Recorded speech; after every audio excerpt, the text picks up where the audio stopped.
the top orb, without budget, from the other two underneath, started to implode. It's like a dimmer switch. It was mechanical, as if there was an intelligence behind it.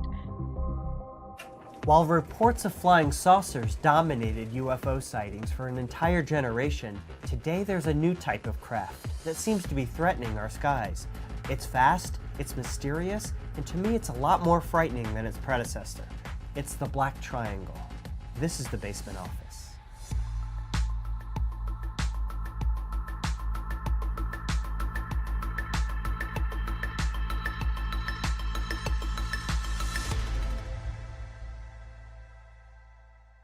And again, we're here joined by Nick Pope, the Fox Mulder of Great Britain. Let's talk about the triangles. Now, when did these things start popping up? There are some reports going back as far as the 50s, but really the modern black triangle, flying triangle mystery really takes off, I guess, in the 80s. We have witness reports throughout the 60s and 70s, but they're sporadic. And then, as you would say, on come the waves. And that brings us to 1980 and the now infamous Rendlesham Forest Triangle. It's been called Britain's Roswell.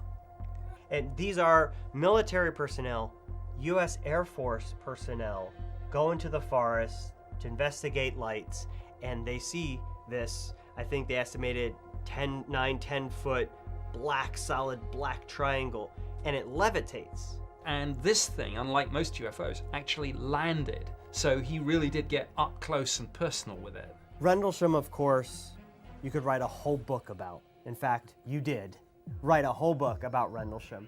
Our next episode actually is going to focus completely on this crazy incident. But for sake of this episode, we're going to move on and chronologically follow this triangle around the world. The next, chronologically speaking, seem to be the Hudson Valley sightings. Sure. The Hudson Valley sightings are really bizarre, but unlike Rendlesham, this thing is much bigger. I mean, we're talking here, some of the witnesses will talk about these things being the size of football fields, but hovering or moving very slowly in the sky and then accelerating away to the horizon at an incredible rate. Thousands of witnesses describe seeing massive objects in the sky, outlined by colorful lights. But I Skyped with one of the few who managed to film what she saw. We were actually driving down Route 84, going eastbound, when we saw this thing in the sky. So when we got home, we thought we lost it, and my husband went to let the dog out, and he called me and he said, "You got to see this, come out here, it's back." So when we saw this object in the sky, the first thing we did is we ran in and grabbed the video camera and just started taking images of it. It was a ring of lights, but when this round object flew over, we could not see through it. The lights were actually, you could see it by a naked eye, you can't see it in the video, but the lights are actually turning. They were turning to the left, and they started changing colors as they turned. While many accounts described V-shaped or boomerang-shaped objects, Lori says she saw it from a different perspective. The way people are describing it is based on where they were standing. Some people were standing directly underneath it. So could it have been a V-type shape formation or a boomerang shape? It's possible, yes. From where I was standing, I was more east of the object, so I could have been looking at it from a different angle.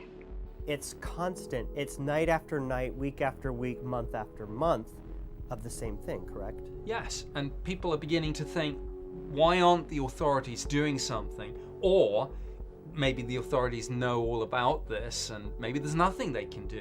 But the people there feel almost as if they're under siege. My stepdaughter was up the road and she had called us and she was watching it with her friends up the road. They were very scared. A lot of people had different reactions. They held a lot of community gatherings after this sighting had been seen. And people were blaming the government. Other people wanted the government to tell them what was going on. Other people were afraid. You had some people coming back saying they were abducted. There was a mix of people. From what I understand of the Hudson Valley wave, people are calling 911, people are calling airports, and police officers are showing up and seeing these things also, and reporting that they have seen these things. Yes, Correct. You think that the police are going to turn up and be the ones to debunk this, but as you say, the police turn up, and heck, if there's this huge great thing just hanging in the sky, of course they're going to see it too, and that's why, yes, we have many police witnesses. Did the government ever come out, investigate, say anything? The problem with all this is at the time, we were in that era where the official position of the US government was, we don't investigate UFOs. We now know with the revelations about the Pentagon's ATIP program that that was probably not entirely correct. However, the government was in a very difficult position in the 80s. If they turned out overtly and investigated, turned up, started interviewing witnesses on the doorstep, making paper trail of government documents, they would have basically blown their own position out of the water. So if there was government investigation, it went on behind closed doors. Someone from the Army had come to my house to investigate the tape, to make sure that the tape was authentic and it was not something that we made up or we created. Is it possible that what you filmed that night was a formation of planes? No, it's already been and analyzed. It was not planes. Or flares? No, it's not something they've never seen before. The constant frustrating thing for me is to read about these cases, to read the police reports, the official reports, the photographs, and to see complete inaction. And almost they go out of the way to show their disinterest in something so massive and that's freaking people out. Their citizens are scared of this. Yes, and I was part of that same policy in the UK. Consistently, we downplayed the true extent, the very large extent of our own interest and involvement in this subject. The answer to the question that, why aren't people doing more? What are the government going to do? Is they can't stop it. They don't know what it is. They can't do anything about it. And no government would ever come out overtly and say there's something in our skies, it's faster than us, it's more maneuverable than us, we chase them, we can't catch them, we track them on radar, we have no idea, sorry. No government can, that's not tenable. No, but you just said that you played a role in downplaying to the public. Yes. Something would happen and it was your role to downplay it to the people, right? Sadly, yes. So you were part Mulder and cigarette smoking. Yes, I had this kind of split identity, I guess, but it was government policy. And, somewhere in those X-Files, there are even some papers that come out and say this. It was consistently UK government policy to downplay this subject. Partly, as I say, it's just the sheer embarrassment of saying there are things in our airspace and we don't know what they are. Let's jump across the Atlantic from the Hudson Valley to Belgium. In 1990, another wave of triangles hits Belgium. Sure, actually from 89 through to 90 and culminating on one particular night, there is this wave of sightings. And when I say wave, let me just contextualize this. I'm talking about hundreds of sightings over a period of just a few months in a very small, when you think about it in global terms, geographical area.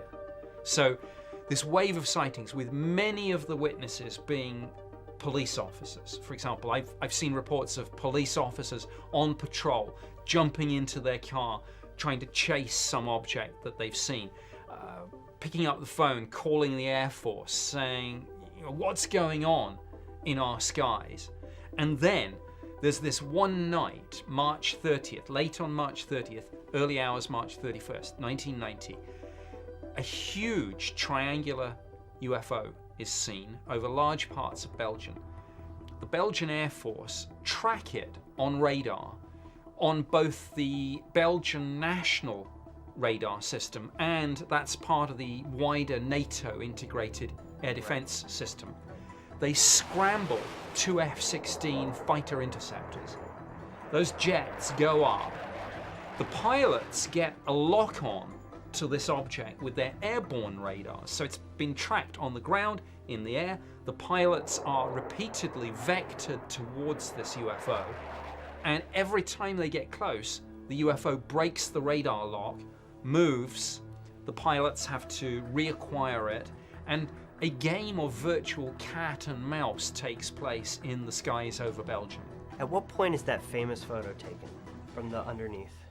Now, that I believe was taken at some stage on that particular night. I don't know at exactly what time, and actually the original photo is quite dark, but when you try and touch it up a little, a craft seems to emerge out of the darkness.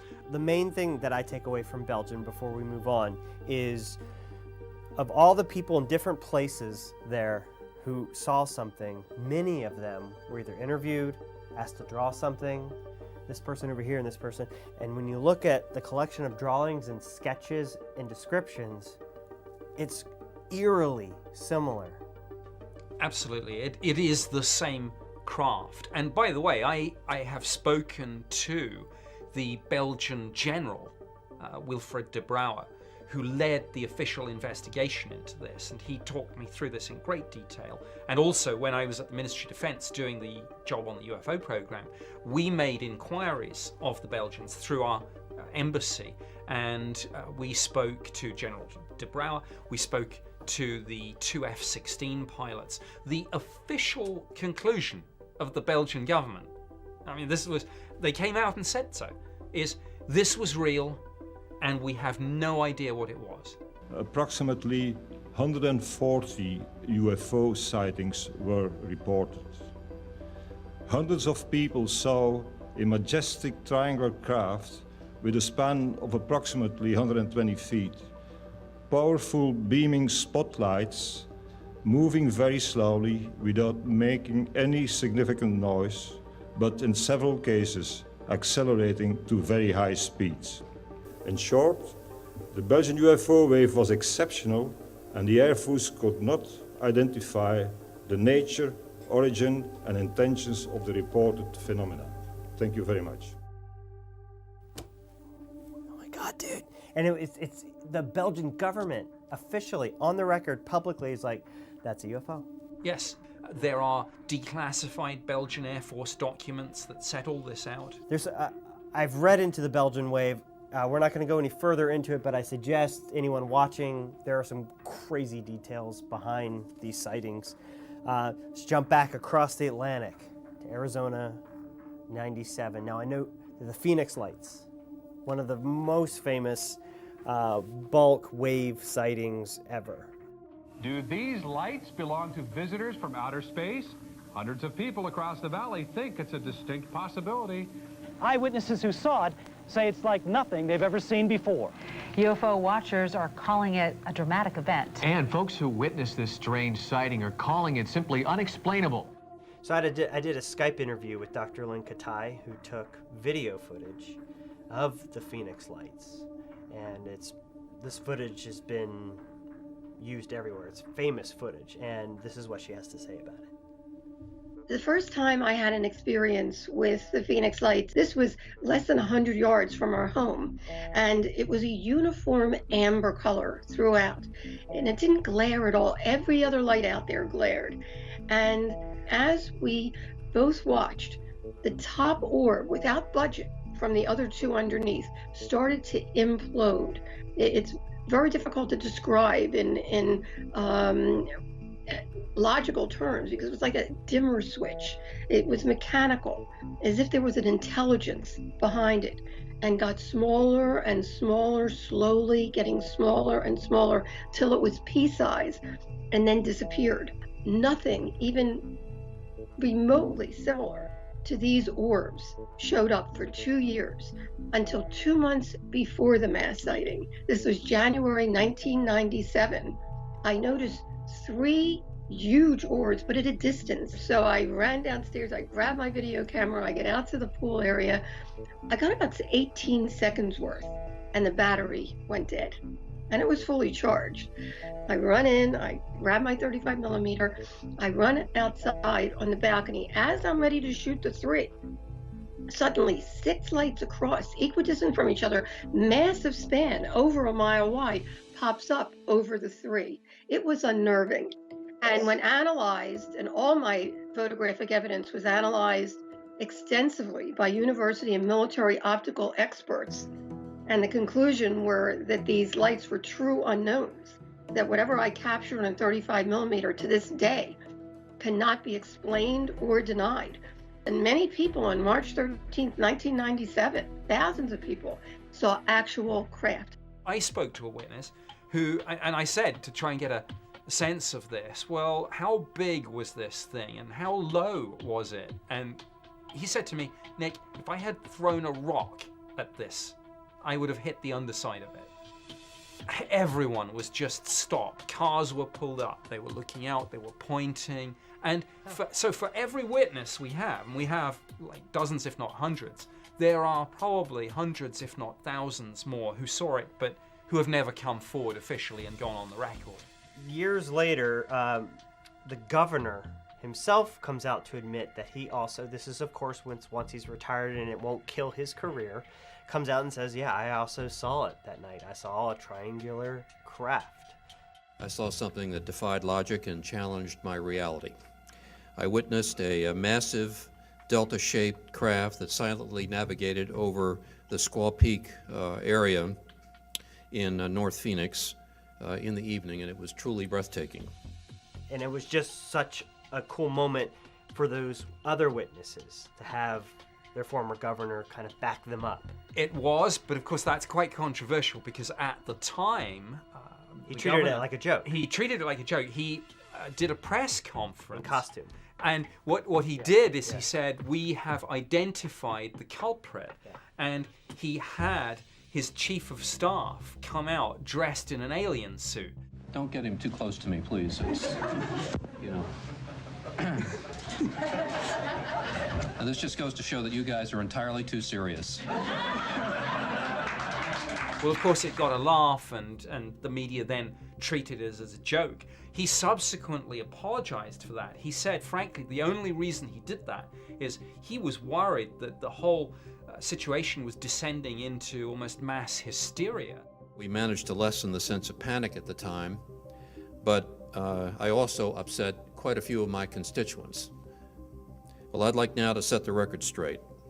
I never meant to ridicule anyone. My office did make inquiries as to the origin of the craft, but to this day they remain unanswered. Has there ever been an official statement on this incident? Some of the military, I believe, put out a statement to say that there had been maybe some military exercise going on involving aircraft dropping flares. Flares, right. The military says the lights over Arizona last night were flares, but the people who saw the lights last night say they couldn't have been flares. The lights were too bright. Correct me if I'm wrong, because you're investigate these things, but flares, they fall. Yeah. And then the wind separates them. And what we're observing in the Phoenix lights are lights that are consistent distance from each other, and they don't deviate. So one theory about the aircraft is that, of course, those aircraft would have been scrambled, as we know military jets are often scrambled, to investigate the UFOs. So, yeah, I'm not saying that there were no aircraft there, and maybe some of them later, around 10 in the evening, dropped flares, but because they too were part of maybe an operation to try and find out what the heck this thing was. And this takes us later to Illinois, in St. Clair, Illinois in 2000, where we see very similar triangles to the Phoenix lights. Okay, so I actually Skyped with David Marler, who literally wrote the book on triangular UFOs. I did a Skype interview with him. Here's some things that he had to say. Tell me about St. Clair, Illinois in 2000. An over-the-road truck driver was coming home late one morning. He happens to see this extremely bright light off to the northeast. Within a matter of a few minutes, as he's standing there, this light, which is obviously now, as it comes closer, is a light affixed to a large object, silently, very gently floats over the tree line and he notices it slowly disappear to the southwest. He immediately notifies the police of what he had just witnessed. They weren't sure if he was altogether there, reporting a UFO, but he was very emphatic that if you contact Lebanon, Illinois police, they should see it, because it was basically that trajectory, which is the direction it was heading in.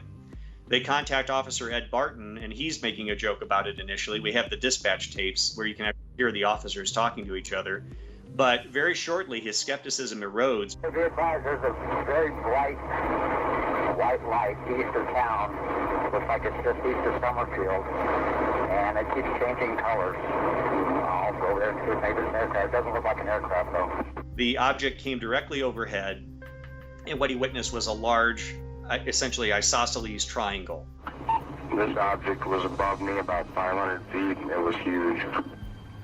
The object, as it's hovering there, made a flat turn like that. It didn't bank like conventional aircraft where you have a large turn radius.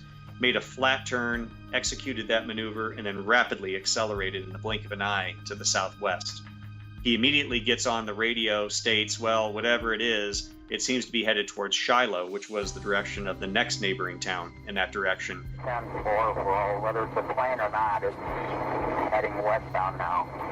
It should be really close to Scott now. And the other officer in Shiloh states immediately, yeah, I see it, but I don't know what the heck it is. 2550, I see something, but I don't know what the heck it is. So we have these officers in radio contact as they're visually tracking this object. And it was then cited subsequent to that by two other police officers and another officer that came forward later, and we were able to establish the flight path of this UFO. I've got that object inside also.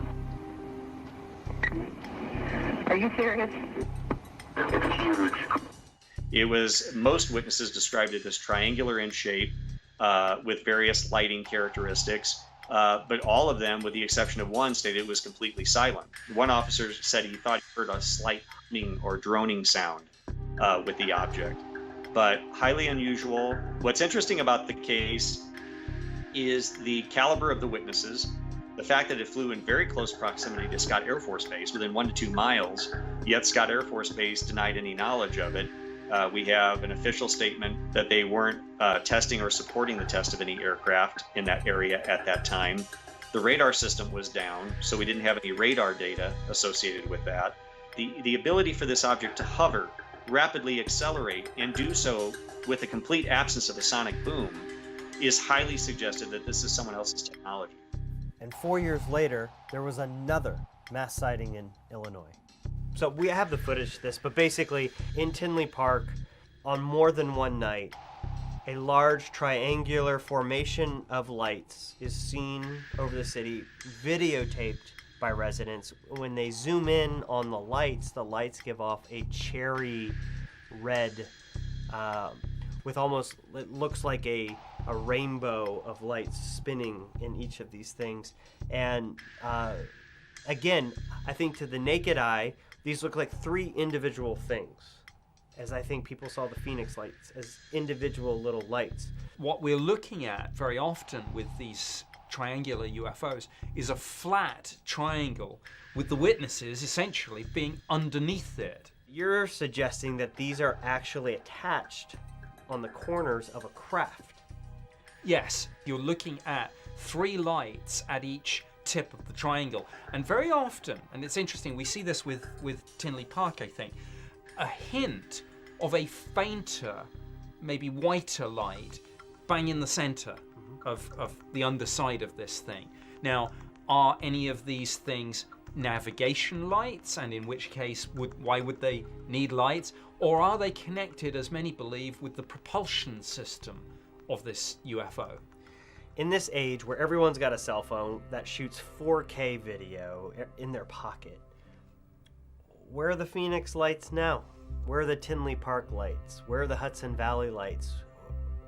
Now would be a great time to get them on cell phone video or something now. Where'd they go, or are we due for a return?